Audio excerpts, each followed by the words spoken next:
Hey, my name's Jimmy Kimrey, and I'm getting ready to do some snacking and yakking with Big Ben Kennedy.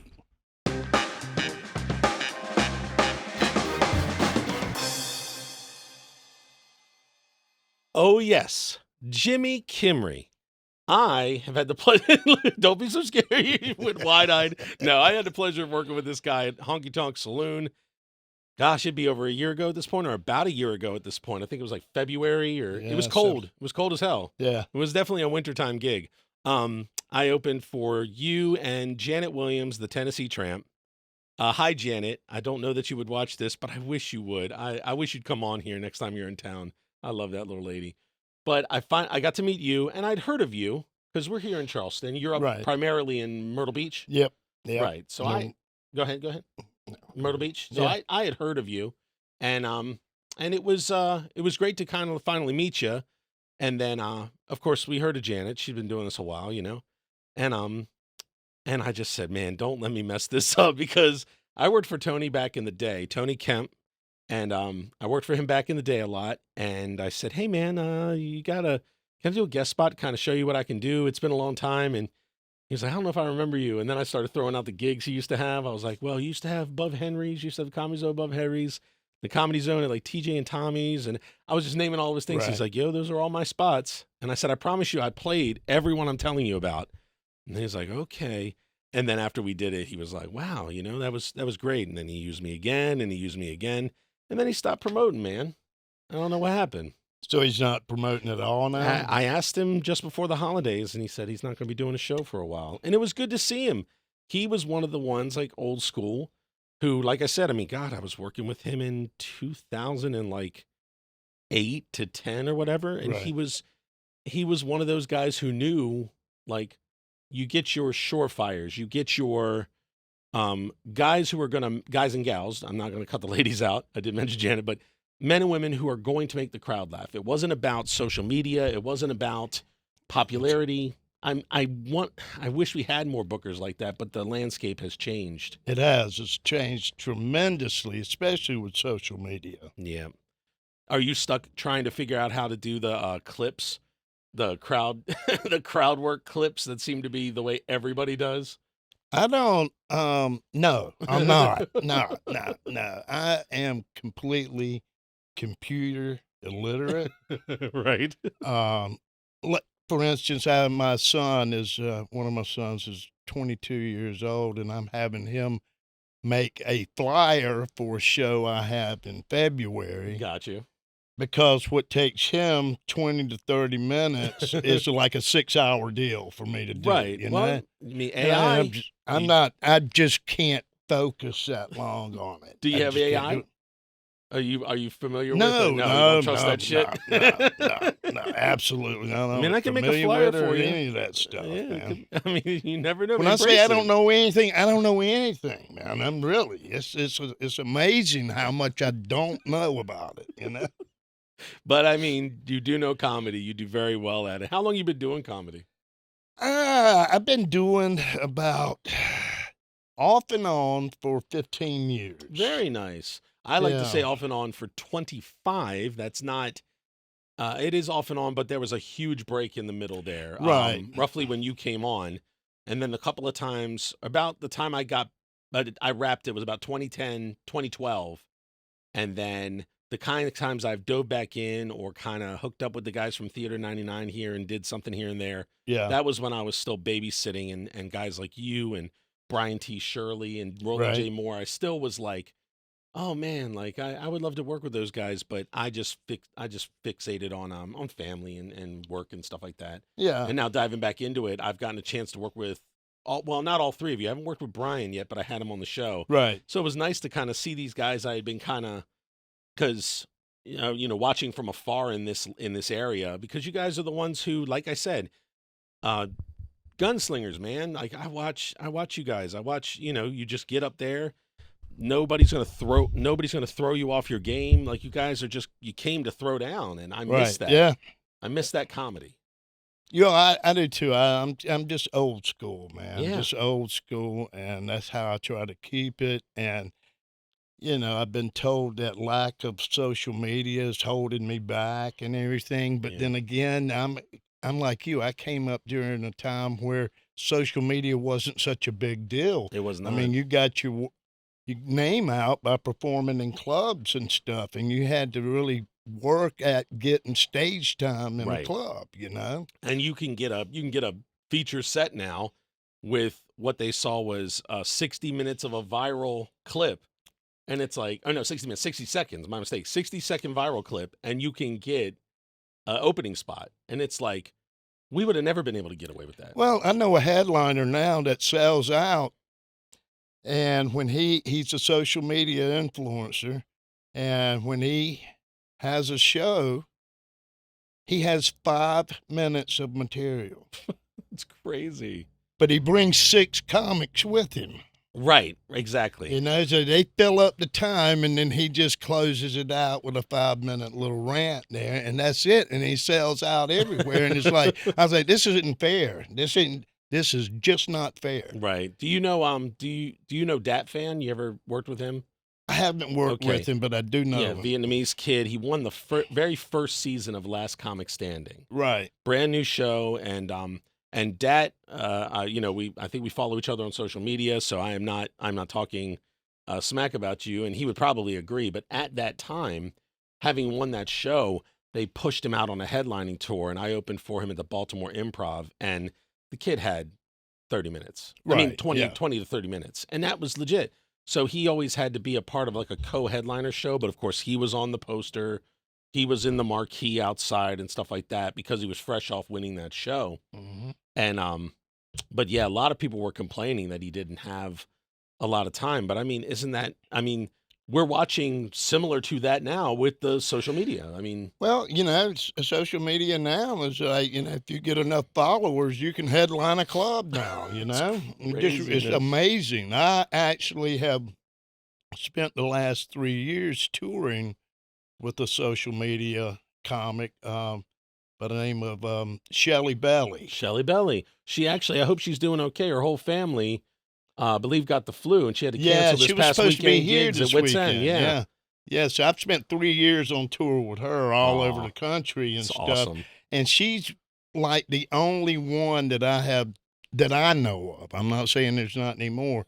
The only comic that came from the social media background that can translate it to the stage. Right.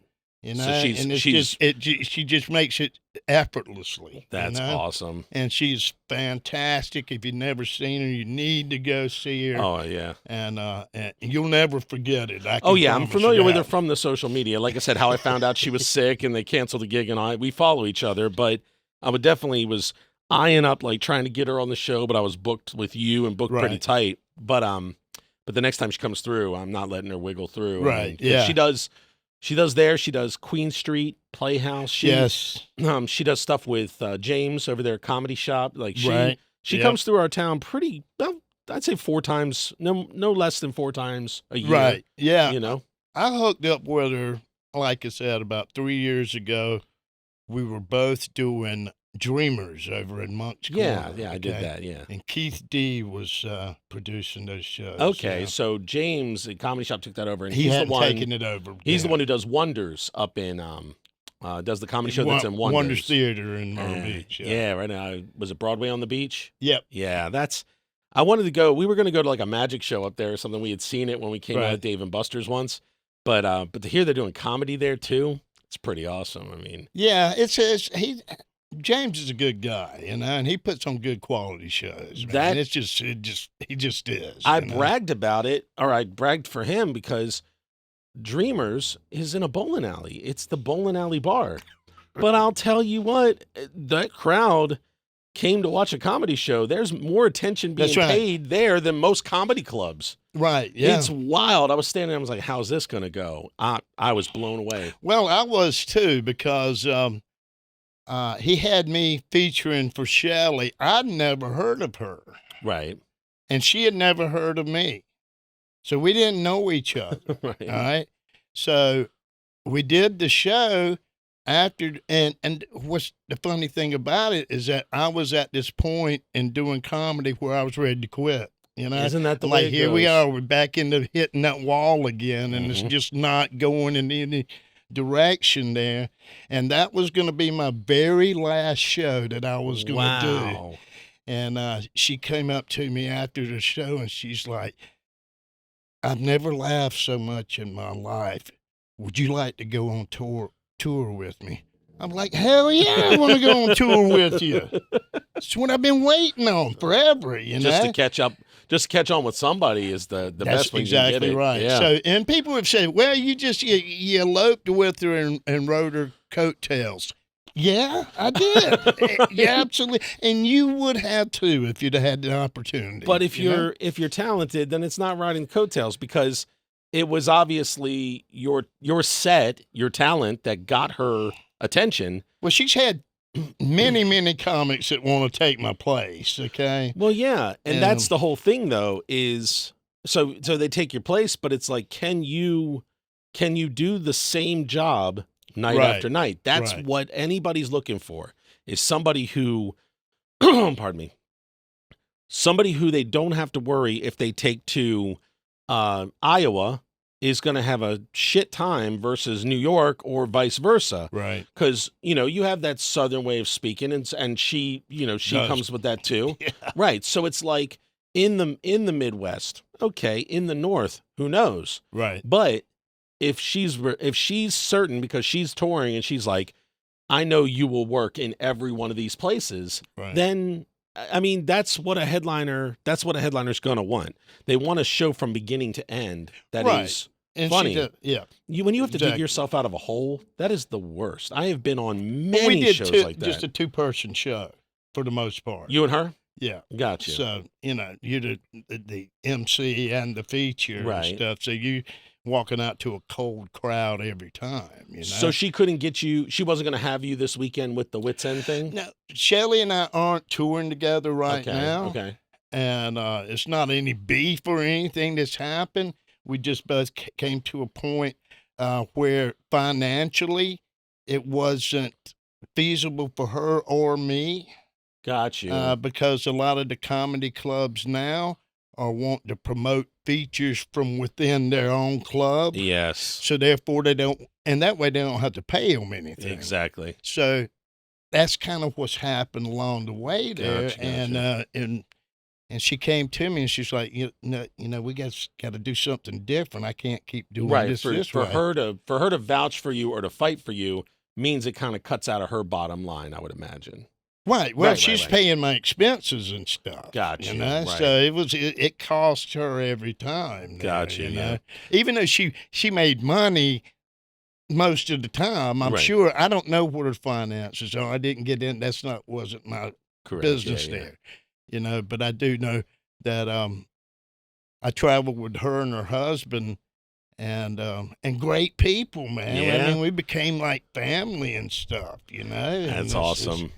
and I'm, and I'm sure I'll work with her again at some point. Yeah, I just yeah. don't think it's touring right now. Right. It'll just be good gigs, good engagements, but not the runs, Well, run. I'm or sick- just doing a run. Like when she comes through down here, get you for a Charlotte, all the way down to Savannah, or get you over, into Atlanta, Right. Yeah, that's good if you can get it. I would like those times too, man, to catch on with a person sweeping through the South. But at 63 years old, man, the road is Yeah. brutal. Yeah. I mean, At least you got and an my older health kid. isn't the greatest to begin with. Didn't you know. know so it's just a lot. It was a lot. I loved it. I loved doing it, and I missed that part of it. Yeah. But it was tough on you. Yeah, so you said your son 22. You have any other kids? I do. I have a daughter that's 35. Wow. A son that's 27, 's an Army medic and Nice. EMT, and my 22-year-old, he's deciding on whether he wants to finish college or not. And I have a 21-year-old daughter also. Nice. Yeah. You have a so- 19 and a 9. And so a Wow. 9-year-old, that's rough to go away from for long periods. As much as I would love, and I'm pretty sure she would be happy to get rid of me. but I would have to tape a lot of these episodes in order to have, because we're going on a Right. cruise next month, and we have Valentine's Day weekend, we have a cruise, and then we have my daughter's birthday weekend. So I think we can still possibly pull Valentine's weekend, even though I have a show that night. Right. And she was fine with me missing it because we're going on a cruise. Right. Every night's Valentine's Day on a cruise. Right. But anyway, so but the thing is you gotta, we're recording between now and February 8th, like six people or 7 people. It's a slog, but I never miss a week. Right. So if I had to go out with somebody like a Shelley, the amount of work you'd have to do on this end, to Well, keep she up. does that and does a video every day. Yeah, she does that travel vlog. I mean, not travel vlog, but like her vlog. Yeah. That's crazy. But her social she's media the busiest is person I've ever seen. She's always got something going on the phone. Every moment of her day is about the show and the next show. Nah, that's cool. And she's very involved with it. And her husband does merchandise for her. That's cool. So that works out pretty good there. Yeah. He's actually become sort of a celebrity in himself there. Because he's like the clips. show before the show, he's a trip, man. Yeah. And if they see him on the social media, they want to meet him. Yeah. And if it gets him over to the table, that ain't a bad thing either. Yeah, I mean, after we do meet and greets afterwards, and people want their pictures made with him too. That's so that's funny. pretty cool. That is funny. So so I remember you and your act spelling out Kimrey for them. Has that been a pain for you? It is, because it's the hardest name in the world to pronounce. Well, it really is. It's the 6 letters that just cannot seem to fit in people's mind. It's always Kimmel, Kimbrey, Kimrell, Kermie, and I'm like, I'll just spell it out for you. And then you did. You spelled it out. You were like, I want you to do me a favor. Like you said before you got into your final bit, you're like, before I get out of here, I want you to do me a favor. I want you to visit, and you said Jimmy, and then you said, say it with me. I said, now spell it with me. Like you brought the crowd, like you coached them into remember your name. And it's so funny because, to be honest, I've never forgotten it. I've never forgotten how it's spelled ever since. You know? Yeah. But for some reason, it's the hardest name. God, you wouldn't know how many shows I've been on, and the host or MC just murdered it. I'm like, I'm whoever you want me to be. Now, I have a very simple name. Right. I say Big Ben like the clock, or I say Ben like Franklin, Kennedy like John F. People still get mine wrong. And then since I moved down here, I'm like, I understand it's a red state, but you don't have to ignore every Democratic president ever. I'm like, Kennedy. And they're like, can you spell that? I'm like, are we serious? Are we serious? I bet. Right? I can imagine. So I once got a piece of mail to my house that was made to Ben German, Bengerman, not Benjamin, Ben German, and the last name Kennedy, Canady, Kennedy. Yeah. I said, I don't even understand this. And I think we kept it for a long time and then we lost it, but I was going to frame it. I was like, this is the most unique thing that ever happened to me. But only when I came down here, a piece of mail, and I was just like, it's crazy. Do they still have the Alabama Theater up there? I'm sorry, what's that? The Alabama Theater up there near Barefoot Landing? It's still there, yeah. It's still there. It was over by rock and roll. What am I thinking? House of Blues. Yes. Absolutely. Yeah, so did they ever do anything over there? Well, they just had what's his name? Get Her Done. Oh, they had, right. So Larry's coming here too. Larry was there. Larry's going to be at the Performing Arts Center. I reached out to him. Yeah. I was like, hey man, if you want to sit on my chair, but I ain't hear back yet. Right. He was there recently. Gotcha. Yeah, I imagine that would be a lot of fun, man. It's an interesting place, and definitely Dusty fits. Slay's been there. Oh, of course, Dusty's been there. Yeah. And Dusty's a nice guy. Oh yeah. We knew him for many years. As a matter of fact, coming to comedy here when I first moved to town, it was Dusty. He used to run Big Gun Burger, the open mic at Big Gun Burger. He used to run an open mic at Upper Deck above Gilroy's Pizza. He was always doing something, and we did shows at the oh gosh, it burned to the ground. Club Light above Brick, and that burned to the ground. We didn't do it. Wasn't our fault. I think it was like a bar sign, or like the electrical glitch downstairs in Brick, and of Right. course casualty above. But yeah, I worked with Dusty plenty. He was doing Theater 99. Oddly enough, he used to sell pesticides, Okay. and he was there doing some rep stuff in the Lowe's over here in West Ashley, and we were buying a fridge for the house we bought. So this would have been like 2011 or 2012. We were buying a brand new fridge, and he goes, Ben Kennedy. And I said, Dusty. And I said, this is Dusty Slay. I said, and he didn't have the long hair. This was back, Right. back kind of more hipster Dusty. He had the dark rim glasses and the styled hair, not unlike mine. So I can't really talk too much shit.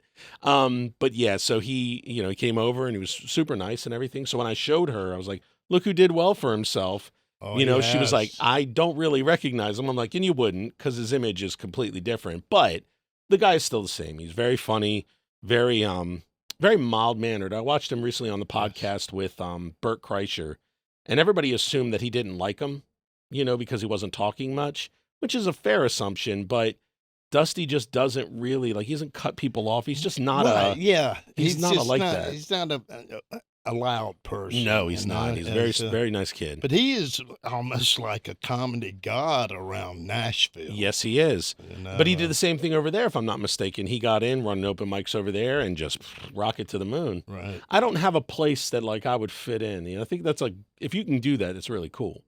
Like if you can find a city that matches you directly, Yeah. because as soon as he got there and found his voice, of Yeah, he course, took off he there. took off there. So it's like, what area for you? Myrtle's treating you good, but what area for you would you want to go to if you could afford to pick up and move tomorrow? Where would you want to put stakes down? Don't worry, I edit out long pauses. This is going to sound crazy, Right. but probably Charleston. Yeah. And the reason being is that I'm a Southern boy and I want to stay Southern, Right. for the most part. I'm not a big city type person to begin with. Right. Myrtle Beach has no comedy scene. Okay? Right. We don't have a comedy scene, Yeah. So that you just kind of locked in there unless you start going out on your own and just exploring, Right. And it's landlocked also.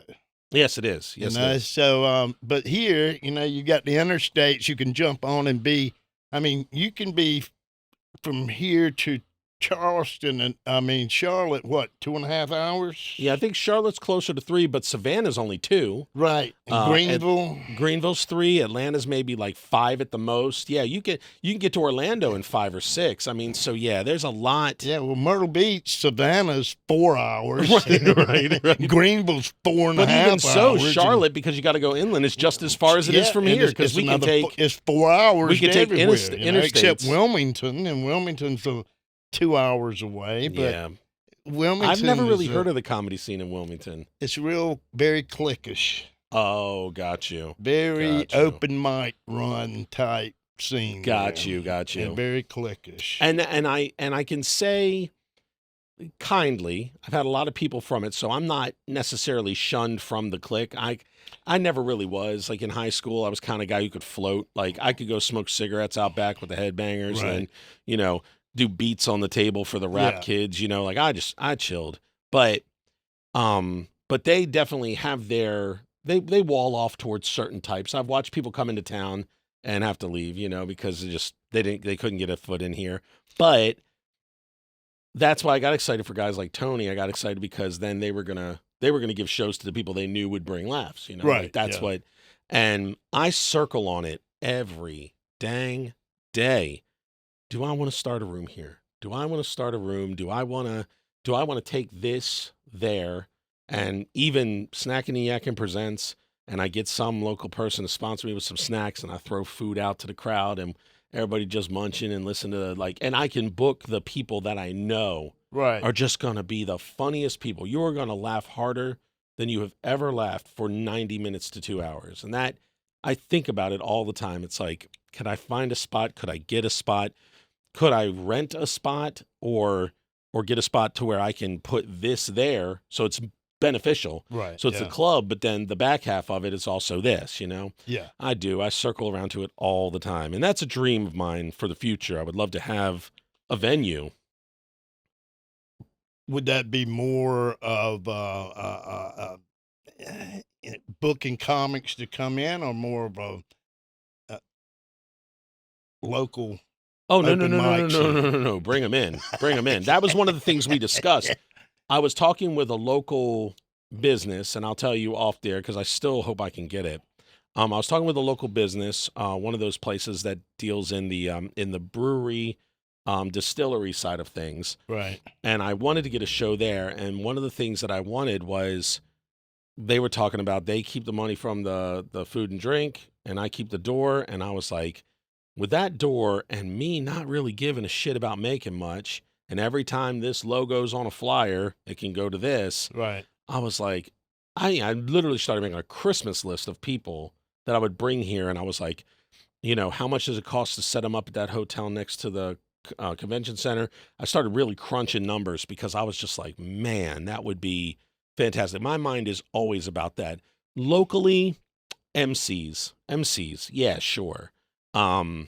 Bringing your features from, it's easier, like you said, but these guys have their features that they bring along, and for good reason, Right. just Yeah. like Shelley Belly brought you, for good reason, because they're gonna make sure you don't have to dig yourself out of a hole. Right. Exactly. Going up first at an open mic night, I don't mind. You know, sure. Yeah. Yeah. Going up first, I'd rather go up first, correct. because if But- you go up last, nobody's there. But on a bar banger or a comedy club, when you're digging yourself from silence 45 minutes into the night, it's not like this. It's not like, oh, what's this guy gonna do? It's like, oh shit. You got to get their arms unfolded. You got to get them to loosen up. And it's like, openers are supposed to do that.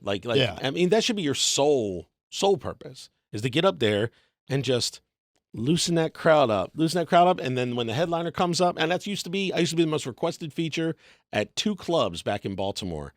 And one of them was Tracy's. It was the bottom of the Bowman restaurant in I forget, Parkville, one of those places. And she and the guy, he was booking me, he goes, "What are you doing, man?" He's like, "Do you deal these guys drugs? Are you offering them sexual favors?" He's like, "You're the most requested feature I've got." And I said, "Because when I open for them, they have a great damn night. Right. Yeah. They get some of the biggest laughs they've gotten in a while, because I'm interested in making them laugh and then kick the ball. That's right. Like, hey, man, have a blast. They're great." That's exactly what I think I would do. Every Yeah. time I say, man, they're big laughers, have fun. And then they get out there and they just, Yeah. and that's why I was requested. I didn't get up there like it was the me show and Right. enjoy that Yeah, other guy. exactly. I know where I am on the totem Right. pole there, and I never go out when I'm featuring. It's not about, it's my show while I'm on stage, Right. but it's not my show. Okay. Yeah, My yeah. name is not the one on the billboard outside. Correct. And that's who they come to see, because as well as I do, you can have a hell of a good show on Mhm. as a feature, but if you've got a really good headliner Yeah. after the show, It'll erase your existence. You'll maybe hear, well, you were good too. You were good too. Exactly. But you get those moments where you open for certain people, and it sounds like I'm being cocky or something, or I'm humble bragging, but I'm really not. It's like when people come up to you after the show and they're like, "You were the funniest," and it's like, well, it wasn't a competition. Right. Like exactly. I always shut them down. I always go, well, it wasn't a competition. I said comedy is subjective. Maybe I just was saying things that you agree with. I said, but other people, the headliner was their favorite, no doubt. Right, And they yeah. go, yeah, but you were the funniest. And I'm like, my ego doesn't need that at all. No, Like I at all. don't. I don't. If I came here and ate shit, just bombed my ass off, I'm not devastated. I'm like, Right. what a weird night that was. Yep. And then on to the next, like. Yeah, I thankfully, never walk away. I've had that too, and I never walk away like, wow, they said I was the best on the show Yeah, and yeah. everything. So maybe I'm worth more money than I'm charging Right. you, And- And that's usually not the situation. Now, situation there. Yep. It's just happenstance that those people really enjoyed your show. Correct. There. So your snack, let's get into that so we can keep talking. But I'm actually a little hungry. I've been dieting on the side, Right. and these are my cheat days. My treat days are the tapings. Okay. So I'm like, I get to eat junk. But you requested Red Bulls and popcorn. Now, I've described this as not for me. I am not. I'm a caffeine sensitive or like an energy drink sensitive person. I'll tell you why. The one and only time I tried Red Bull was a thing called a sweet tart. Okay. And it was Red Bull. It was Jaeger bomb, Jaeger and Red Bull. And it tasted like a sweet tart. Depending on what bar you went to back in the day, it's what they called it, either sweet tart or a Jaeger bomb. And I dug it. I liked it a lot. That night, I might have done 3 or 4 of them. And then I went to the bathroom and I pissed like a racehorse. And then I went to go wash my hands in the sink and I had to go and I did it again. Then I was leaving the bathroom and I walked towards the door and I went back and did it again. It was like I'd never peed. And then my back just locked up and I was like, I think I've hurt my kidneys. And I just said, I don't think Red Bull's for me. And I've avoided it ever since. Now, part of me wanted to go ahead and sip on this and just see what happens. But part of me is not trying to piss myself. So yeah. I will give you an extra Red Bull. Well, I appreciate that. You really shouldn't drink this, okay? If you've had that much problems with it. That was the one and only time I drank Red Bull, and it messed me up. See, one of the things I am is a recovering drug addict also. Okay. So I'm here to help people when they know they have a problem, all right? So it's my pleasure to be able to do that. I'll take care of this for you. Okay? Now, let me tell you something. I had a physical response, not a problem. There are people who have problems with that stuff. I'm in EMS, and let me tell you, I am all 100% certain that when bugs fly by my coworkers, they see it like this. Because they're mainlining that shit. Yeah. And I don't know how. My sister-in-law, she drinks them all the time. And I'm like, how are you not levitating? How have you not taken off like a rocket through the roof of this truck? I couldn't imagine. Now, I drink, I had this ritual that anytime I go to do something comedy, I drink Red Bull because I want to be ready. Yeah. Ready. But normally I drink a 12-pack or more of Coca-Cola a day. Yeah, no, I do like that. I mean, it's just that's the caffeine I can't. And I'm trying to work on that now because I got diagnosed as a diabetic and having to take insulin now. And I'm no! Like, have you tried the zeros? Yeah, doesn't work for you.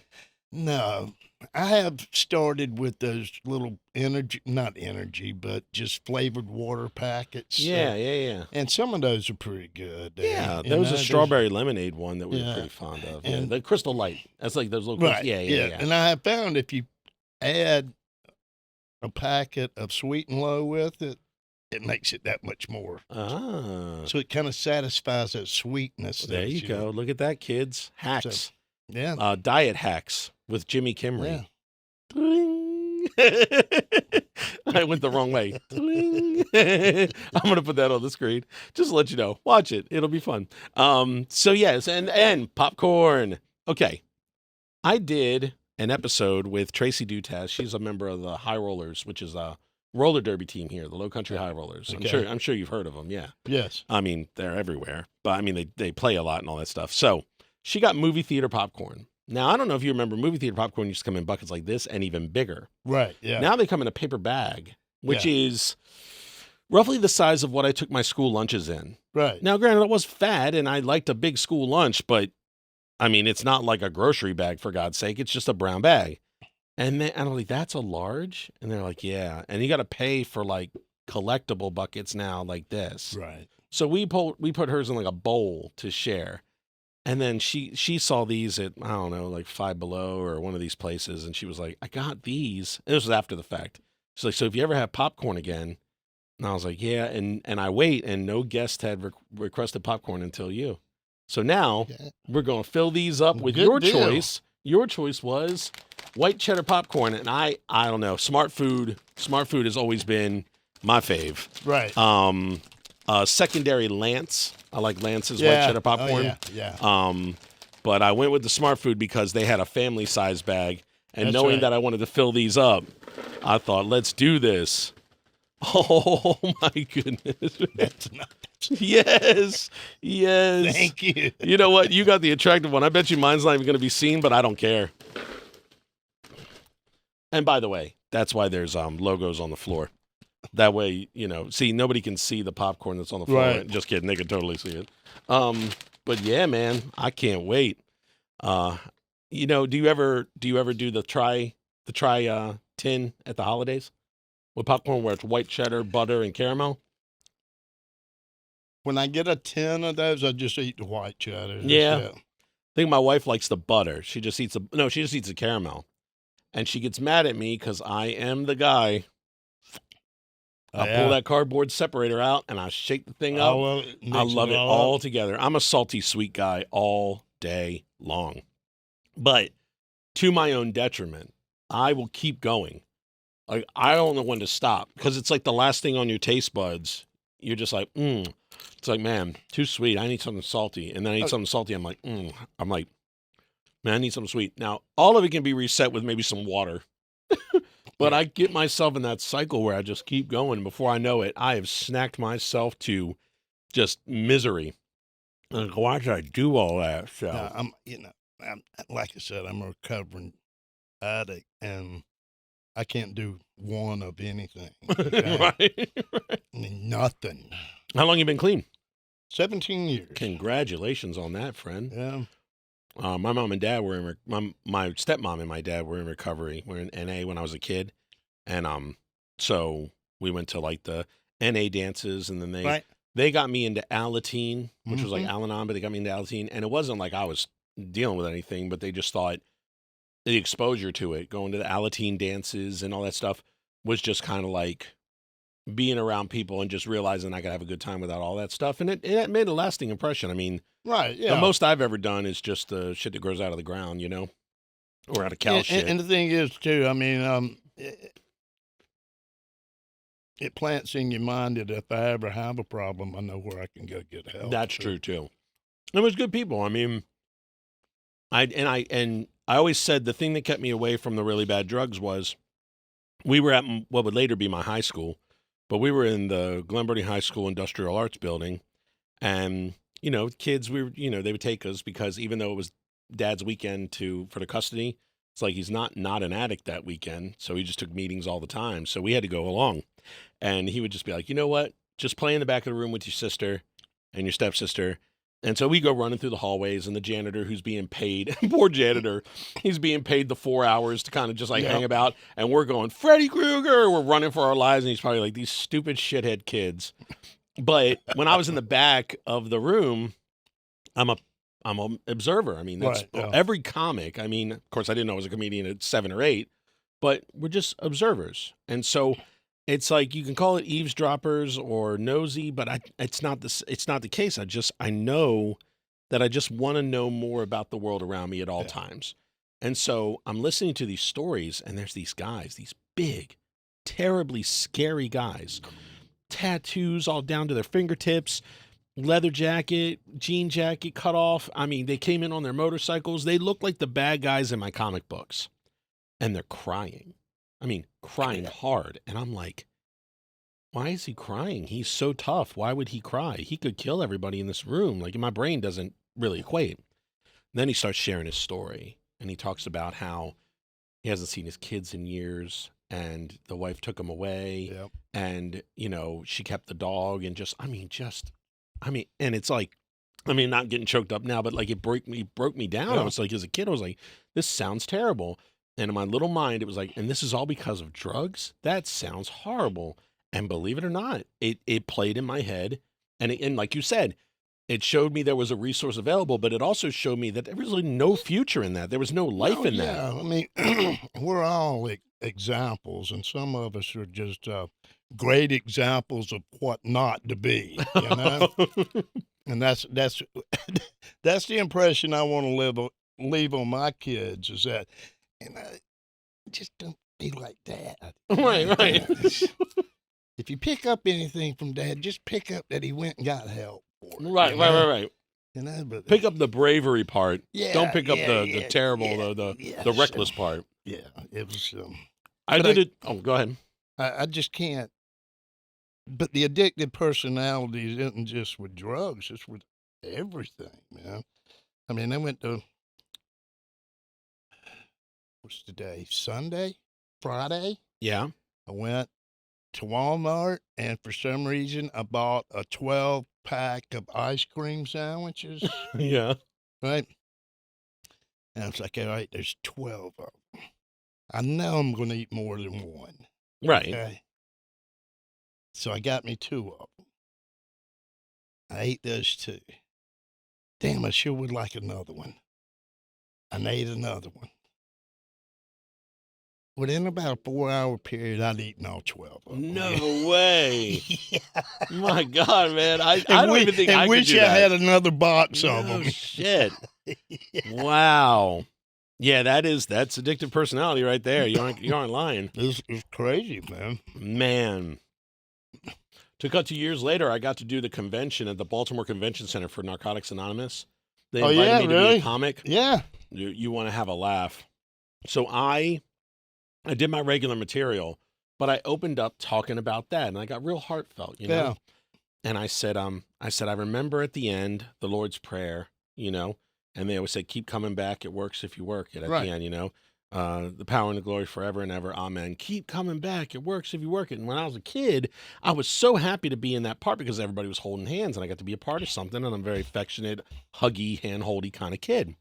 So I do this and and then cut to, and that's why I say on stage, I'm like, cut to going to church on Mom's weekend.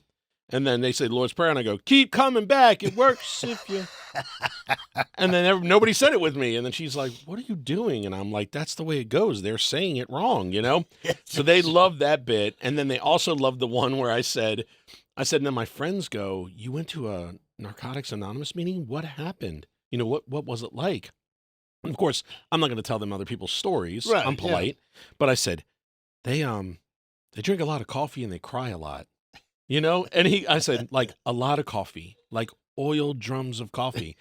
Dude, I thought that crowd was going to piss themselves because they were like, from the mind of a child, they were like, that's exactly the observation. Now, I was a little bit more advanced. I was a little bit more astute and all that stuff. So I definitely saw more than that. But to the kids, I would just say, I don't know, they drink coffee and they cry a lot, but they drink a lot of coffee. And, and I remember, like you said, addictive personalities, man, they replaced it. Just, I mean, cup after cup after cup. Sometimes I use some recovery stuff in my sets and stuff, and one that people tend to like so much is my first NA meeting. Okay, and they like to hug people. Okay? Yeah, they hug. So you get more hugs than Special Olympics. There, man. I'm not kidding you. So after this meeting, I don't know what's going on and everything.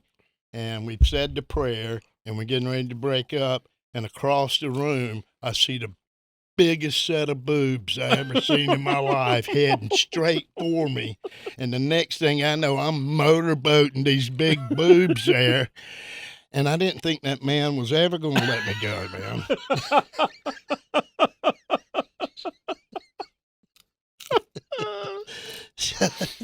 As a carrier of a set of moobs in my fat ass, I love that bit. That is hysterical. I'm so much taller than everybody. When I hug comics, a lot of times when they're hugging, they go, you know, they like joke around, they nestle in. I'm like, oh, that's so funny. There's this little comic named Liam Baker. He's actually been on the show. He's nut. And he does that. Like everybody's like, you should see Liam's face when he hugs you. And I said, you're going to have to take a picture because he's so down here. And then I hug him and he's like, you know, like acting like he's like if Mom's bosom or something. It cracks me up, man. But yeah, that's a good bit. And you know what's funny? You said Special Olympics. My aunt had Down syndrome when, you know, she's passed, but my dad's sister had Down syndrome, Angela, and when she was in Special Olympics, and then my friend, one of my very good friend Claudie's older brother Larry, the assist. Okay, it used to be called huggers, Right. and we were the people who waited at the end of the marathon race to hug participants and all that stuff. And then they started deeming that a little patronizing, a little weird, so they call them assistants. Okay. So now you're like you're a Special Olympics assistant. Okay. Same principle and everything. Right. But huggers, it's kind of like, get your hug, buddy. Yeah. Like it's just weird. And so when you said get more hugs in the Special Olympics, I was like, I was a hugger for the Special Olympics at the Naval Academy in Annapolis many years in a row. That's so good though, because I mean it's a lot of hugs. I mean everywhere, and everywhere. That's a great thing too, man. Yeah. I mean the people kids will that take stop their racing time to hug. to do that stuff. They just. I think there's a special place in heaven for them. Because they, I hope. This. I mean, my youngest daughter is autistic. Okay. And the funniest person I have ever met in my life. It's awesome. Oh my God, she just kills me, man. and she's 21 now, but when she was on 5 or 6 or 7, we were having Thanksgiving dinner, and my son, that's a year older than her, said, "Grandma, why do you wear so much makeup and perfume?" And Emily, without skipping a beat, says, "Because she's ugly and she stinks." Why else would anyone wear that? Duh. And I thought that was no holding back and being polite for a loved one. And She's my just like, ex-wife was like, "Emily," and I'm like, "You go, girl, hell yeah, put it there." oh, it's so good. But she always is sending me stuff. It's like, "You can use this. You can use this in your act there. You can use this." I don't know. They call it neurodivergent or whatever. But I don't see her as autistic. Yeah. I mean, because to me, it's just that's just her personality. Correct. And I don't quick. I don't let it be a disability for her. No, and it shouldn't be. And it shouldn't be, and she doesn't want it to be either. And gotcha. And but she is such a trip. My wife, I have ADHD, as I've said many times, and they call that they try and call that a part of it. I don't believe. I mean, I can get it, neurodivergent, but the thing that bugs my wife a lot is how quick-witted I can be. And then she'll laugh and she'll go, and I'm like, "What's the matter?" She's like, "It's just so fast. Like, how do you come up with that so fast?" It's like you were waiting on it. Right. We were sitting there. It was during the pandemic, and we pull up, and we had moved on. I mean, we weren't like completely past the pandemic, but we were pretty much towards the tail end of it. And we look over, and a woman's wearing a mask inside the car next to us at the light. And she goes, "Why would you wear a mask in the car?" And I said, "She's afraid of catching coronavirus." And she just looks at me like, "God damn it." She's like, "How do you just go up with stupid stuff like that so fast?" I mean, just the other day, my daughter, I was cleaning my glasses, and she said, "Dad, can I ask you something?" I said, "No, you may not, but thank you for asking." And she's like, "What are you doing?" I thank her for asking a question, but I don't want to answer any more of them. It's just so stupid. But that's you just have that thing in you. And so she did that. I would never have done that. I'm too afraid. I'm too much of a people pleaser. I'm too afraid. Right. But I would be the same as you. I would be dying. I would be like so happy. So happy. So cool. Like, yeah, like Bridget's getting ice cream on the way home. She pulls a move like that. Like, I'd be so happy. That is so funny. That is perfect. You tell that on stage? No, I haven't. Oh my gosh. I haven't that one, but here's the thing. I need to work that in somewhere. Right, because you laughing and you being proud, that's such a funny behind the scenes moment. Because I mean, it's not like you're not goofy on stuff, but you don't do a ton of laughing at yourself. You're good. You're material, and you're self-deprecating. Correct. But, and you're not like super serious, but you're more of a serious comic, and it's good and it works. Some people are goofy, some people are more serious. You skew towards the more serious. But if you broke out that story, and as hard as you just laughed trying to tell it, that crowd, I think, would just fall in love. I'll have to put that. You gotta. I mean, seriously. I don't know how to write. I don't know how to write jokes. Do you do that? Do you write jokes? Like, all right, so you just do them at the time, and then when they go over well, you're like, I got to remember to do that again. That's the way I like to do it too. It's hard for me because who can write, unless, I mean, granted, if you're Dusty Slay, if you're got a personality that your audience is coming to see you, so they expect, then you're in your wheelhouse and you just write jokes that stay in that wheelhouse. But when you're like, feature, you're not like, have a dedicated fan base. It's kind of like, how do I write a joke and just go and then wait because the audience is going to laugh there and you can't guarantee, pardon me, you can't guarantee any of it. So, well, my whole set is based originally on 3 jokes. Okay. And I've just expanded those. That's very cool. To the point to where with ADD, it takes so many roads off of it that it doesn't, you can't tell it came from the same place, but that's where it came from. Yeah, don't forget about it. So, but as far as sitting down and say, okay, I'm going to spend 20 minutes now writing jokes, that's not going to happen. That's not ever going to happen, man. My ADD won't let me do that. And the tweeting or the status updates, the spoken word that people, or they do the skits and stuff like that. It's like you're giving away your material online. I know, right? It's like save it for the stage. That always makes me nervous because I want to say something online and be like, man, that was perfect for the stage. And I don't post clips online either. I don't of me on stage. Yeah, I've only done 2.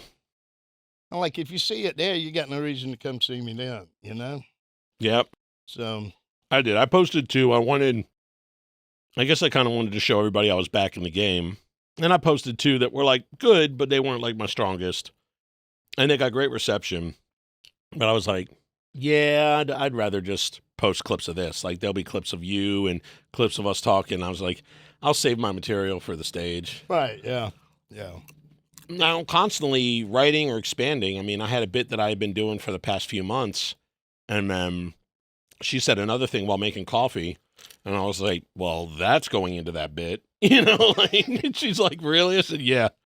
Because I heard her say, and I was like, yep, I can work that right into that second part. Right, yeah. But that's just knowing that things like that happen, when you're talking about somebody and they offer you something new, and then you go, all right, well, we just grew that bit up. I'm going to take that out, and now I'm going to put that in, so... But it's weird because then it's like, do you write anything yourself or do you just say what your family says? It's like, I mean, a little of both. Yeah. A little of both. That's right, yeah. I mean, they get their kickbacks. Wife got a Kia, daughter got a good Christmas. They get it back. They get their money back. But yeah, so 15 years you've been doing it. So what did you do before comedy? Drugs. Drug addict. Did you have a hardcore drug addict? I did drugs. No, my background is sales and management. Okay. But with an addiction problem, you have lots of jobs. Okay? That's true. Yeah, sure. So, yeah, that's kind of what I was doing there. I mean, I was an exterminator one time. I dug graves one time. Wow. Yeah. That's wild. Yeah, that was a trip. Yeah. All kind of, of course, the restaurant work and everything, which is just a playground for drug activity there. I've actually interviewed people who worked in that, and a girl named Annie, and she was very forthcoming about the amount of drugs that flies around in F&B.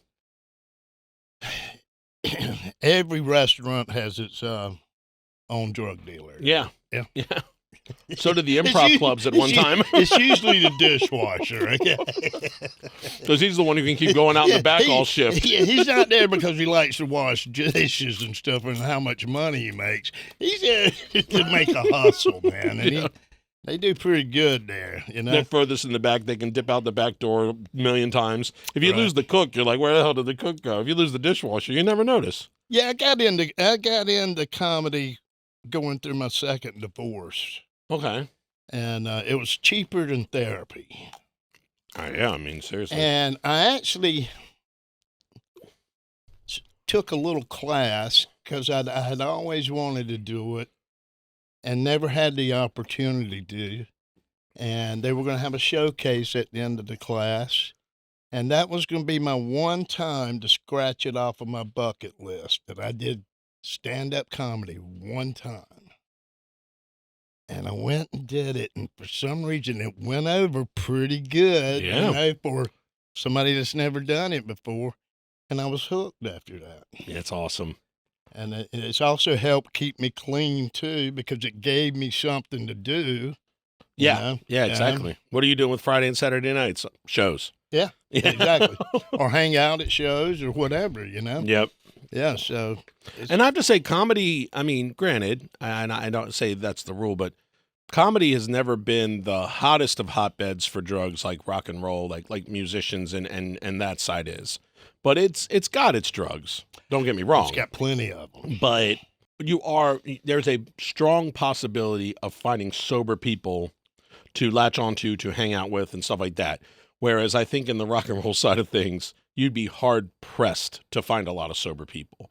There's a lot of alcohol and drugs. I mean, sex, drugs, and rock and roll. I mean, it's almost like the thing. Well, see, that's one of the things I grew up with that motto right there, and I was the guy that hung out with bands and stuff like that, and just I was the headbanger in high school and stuff like that. Long hair? Yeah. Nice. Yeah. What was the music you were into? I was in stuff like Ted Nugent, Yeah. AC/DC, some Foghat, and, Yeah, man. Classic 70s. That's the stuff you used to be able to rock and listen to on 104.5. And now they go classic rock, and then they start playing like, Nirvana and Pearl Jam, and I'm like, oh, man. Yeah, but those songs are 30 years old I now, know, right? You don't think about it. You're like, oh. I'm like, damn, I'm getting too old. Right, and then when they turn around and play like, Steppenwolf, or they play something like that, and you're like, God, that thing's like 50 years old. Like, that's crazy. I mean, you listen to shit like Billy Squier, you're like, holy shit, that's 50 years old. That's right, exactly. That's so wild. Yeah, Exactly I mean, right. but they say those are landmarks that you realize, oh man, I'm old, and that's definitely one of them. When classic music starts playing the stuff that you literally were playing on your iPod, Right. or God, do I sound fucking old? iPod. When you were literally playing it on your MP3 player, God, that's even older. When you were playing it on your phone, your iPhone, and you were how much about it? Your CDs and your cassette tapes and your Jesus, what 8-track. When you're playing it on your phone and then you turn around and turn your phone off and the radio has the same exact song on classic rock, you're like, oh man, I'm old and I'm doing that hold on to my youth thing. Like it really just exposes you and you feel totally weird. Yeah, what are you gonna do? I know. Yeah, it's weird to hear Stone Temple Oh Pilots. my God, right? As a classic rock song. No, leave it where it was supposed to be. No, don't put it. I was big pop and just like, your Van Halen, the stuff I listened to my mom listen to and stuff like that. Led Zeppelin through her and all, but never like was a fan of it on my own. And then when I got into middle school, it was like, late elementary school, MC Hammer. It started getting into like rock, rap and all that stuff and R&B and all. And then 10th grade, I moved back to my hometown and I was listening to Big Empty not Big Empty, Plush by Stone Temple Pilots. Yeah. They had played an acoustic set on MTV and it was playing and I was like, I really like this song. And I bought the CD. And then from Record Town across the street, I walked back home. I put it in the CD player. And I'm the kind of kid who always played my cassettes and my CDs all the way through. Okay. I didn't like skipping, only buying a whole thing because I like single cassettes. If I didn't care for the rest of the album or I wasn't interested, I'd just buy a single cassette or a single CD. And they had that opening, I am smelling like a rose. And it's just this weird opening where it's just Weiland just by himself. I am. And then all of a sudden, dead and bow, bow, bum, bum. And I was hooked. I was like, oh my God. And I never went back. It was rock music from then on out for the rest of my life. I do like rap. I do like all music. But that was where alternative and everything just grabbed the shit out of me and never let go. Yeah. That song, Den Bloated, was just, oh my God. Stone Temple Pilots core. And when I was a, younger kid, teenager, adolescent, Kiss. Yeah. And, I'm not afraid to admit it now, but Kiss fucking sucks, man. My wife agrees with you. I mean, but I loved them back then, okay, Yeah. because it was so different and everything, you know. And I remember after that is when I started experimenting with weed and so forth.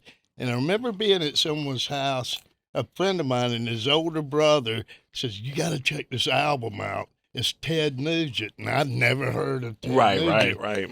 And then he put on Stranglehold. Yep. And I had a good buzz going. And I was born again at that point there. And I was like, Stranglehold, baby. Yeah. Oh my gosh, Nuge. My God. Now, see, I didn't know him at that time. Funny enough, I knew him from Damn Yankees.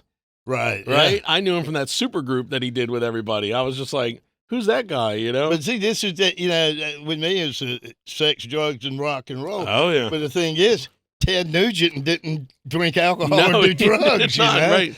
And I didn't know that at the time. And then when I found out that he didn't, I was a little bit disappointed in him, you know? But then I was thinking, dude, that is brilliant that he wasn't high as hell when he wrote those songs, you know? The same with Alice Cooper. Alice Yeah. Cooper, 100% teetotaler, man. He doesn't do any of that stuff. Yeah. But I mean, he's got this whole makeup and theatrics and all that stuff, and sober as can be. Well, you know, I went and saw Marilyn Manson once. Oh, yeah? How was she? It was a very good show. I like his music. I'm not going to lie. a Marilyn Manson fan. I'm not going to lie. I'm not real crazy about Marilyn Manson's music, but he put on a hell of a good show, man. Yeah. And it was, and I was thinking, you know, that guy's got it going on. He knows exactly what he's doing. Oh, yeah, as a performer? And Sure. This is theatrics. This isn't 100%. all of that stuff that people are protesting about. He's just smart. He's playing a game, and you're eating right out of his hand. Yeah. He was on you know? MTV talking about he would have pushed Monica Lewinsky out of the way to have a shot at Bill, and everybody's like, what? That guy just beat everybody like a drum, man. Just played them like a fiddle. They didn't know shit. But, yeah, then his personal shit started getting a little muddy. Yeah. But still, yeah, he admitted he did a ton of drugs. In his book. He did. Yeah. And probably still does, too. Yeah, I would say probably. Yeah. But, you know, hey. Man, we had a blast, dude, talking all that stuff. I want to end it on your comedy stuff, but I think you really did touch on everything, didn't you? I mean, okay, so now that you're not touring around with Shelley, so what is your goal for 2026? This right now being January, but your episode comes out. Actually, your episode comes out at the end of January. Okay. So what are you thinking for yourself for 2026? Since you said you would like to move to Charleston, are you focused on coming down here for more gigs? Nah. No, for more gigs, yeah. Yeah. But, I don't know about moving anywhere now. I've gotten so set in my ways and everything. And even though I do not like Myrtle Beach, it's still kind of home. Yeah. know? How long you been there? I've been there 25 years. Yeah, that's And, hard. That's hard. And I just, you know, Charleston's just a little too big for me there in a sense there. Yeah. But as far as comedy wise, you know, I had just sat back and really hadn't put a whole lot of effort into anything, but I'm getting bookings though. And I was like, okay, but there are some that I'm wanting to, some headlining gigs I want in some clubs that I'd been to with Shelley and made good contacts with those people. And they were like, yeah, by all means, you would come out, we'll set you a date and stuff like cool, that. man. So I was like, all right, that's cool. I had no you didn't idea. know? I didn't know. Yeah. Missing it or born without it? I had cancer. Okay. I did not know. He Yeah. only has 3 fingers Which on is there. the T-shirt I got right Oh, here. yeah. Then, man, look Yeah, at let that me show you tie-in. I didn't that. even mean to do it. Let me That's show so you that. cool. Real quick. Oh, no. I mean, absolutely. So these are the T-shirts that I ran last year. Well, sell after 2 shows? years ago, actually. And the backstory of this is I do a joke about putting the Donald Trump move on a lady, right? Right. And it bit my finger off. Okay. So you grabbed them by and lost a finger. So it's an election year, all right? All right. So to commemorate that, I came up with these T-shirts that says Jimmy Kimrey Comedy 4 more years. You got your hand. I mean, dude, it's so evenly spaced though. That's why I was wondering if it was like a birth defect thing or something. It doesn't look like it's genuinely missing. Oh, because they had to get rid of the bone in between too. So that's why why. Okay, got you. So, but yeah, it draws, when it's pointed out, it draws a lot of attention. That's funny. So, yeah. What size shirt? That's a 3X right there. I'm working on it. I'll tell you what. The day I can fit that, I will wear it on this show. You know what? I tell you, I went to an open mic not long ago, and I had a ton of these shirts left. 3X. Yeah. Because nobody was buying 3X shirts. Oh, yeah. But I go to this open mic. I'm like, well, I'll give some of these out to people there. Nobody wanted them because they were too small. Whoa. And this was in Myrtle? Dude, the guy from Letterkenny, what's his name? Squirrely Dan. I forget his name. He's a comic, and he has a great bit about Myrtle Beach. He's a Canadian comic. Okay. And he came down here, and he was like, there are more buffets per square mile per than there are, probably people to patronize them. He said, I was the skinny one there. He said, I thought about moving there because of how much I could clean up with the ladies or something like that. What's his name? Trevor Wilson. Okay. And he's very funny, man, and he has a great bit about Myrtle Beach. And it's funny to hear from somebody who's not even American. Right. That made it all the way to Canada, him joking around about a place called Myrtle Beach, South Carolina. But he was not wrong. And all the stuff that he was saying, he was 100% dead on. Yeah. That's all we need is another buffet and a beachwear store, and we'll be there. We're made it then, right. Yeah. You know what? The Redneck Riviera, that's what it's called. Yeah. Just one after the other. Just put them next to each other. You just stand that's up kind of the way it is right, already. Right. Yeah. Well, I think they're broken up by the occasional car dealership, and who's buying a car? Like, once you're there, don't you have your car? Like, that's got to be a weird thing. And are you coming through? You're like, you know what? On this vacation, I think we should buy a car. A used one. To have a car dealership in Myrtle Beach seems so silly to me, but they're there. Everything's there.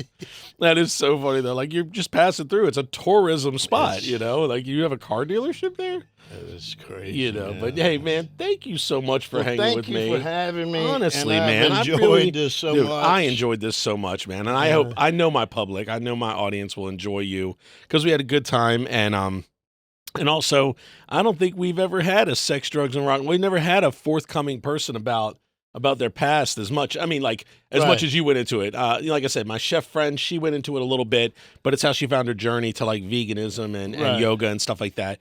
But you just saying, like, man, I'll house some damn ice cream sandwiches. Like, the drugs went away, but the desire to get high on something did not. I'll sugar bomb myself to death. And we're not even going to talk about porn. Okay? Yes. We'll leave that out, right? We're going to leave on that. But that'll be the next episode. So when he comes back in about, 20 or 30 episodes, we're going to dive whole hog into that. That sounds worse. See, now you got my brain going in a weird direction. But anyway, we'll go to the wide shot. So this was Jimmy Kimrey. Please. Visit him. I will say I'm not watching as much porn. I'm pretty much all caught up with it, okay? You finished it? Yeah, I'm waiting on the next season to come out, all right? So you don't go on the porn sites anymore? No, I finished them. God, can you imagine? Waiting on the next season. I finished Pornhub. I just finished it. But back in the day, you could finish the internet. Back in the 90s, you were like, yeah, I'll wait until they build more sites. I finished it. But now, God, that'd be dedication. It is. It's a wonder your one arm is not like 3 times the size of the other. It is? The jacket's hiding it? You got a jacket on. Yeah. So this was Jimmy Kimrey. As he explained on stage, comedian Jimmy Kimrey can be found at JimmyKimreyComedy.com. There you go. And just as he says on stage, that's Jimmy, Jimmy, Kimrey, Kimrey. That's right. Kim, say it with us at home, Kimrey. R-E-Y. Because that E's are tricky when it comes before Y's. That's right. But no, please look him up, find him on social media, find him on the web. And if you get a chance to see him, please go out and see him. I vouch for a lot of the comics who sit in these chairs when I've bothered to share a stage or seen them live, and he's definitely one of them. He's worth it live. I got a show here next on the 19th with Jason. In January? Yeah. Your episode will come out after that. Okay. But, I mean, he did great. He did fantastic. You were killer at that. Thank you. You're welcome. So, everybody, we're going to get out of here. Thanks for snacking and yakking with us. I dang near finished off this popcorn. I'm sitting here making fun of you with the ice cream sandwiches. I did the same shit. We're going to get out of here. Bye, everybody. Thank you for watching another episode of Snackin Yakkin. If you haven't done so, like, subscribe, and follow. Also, hit up the social media.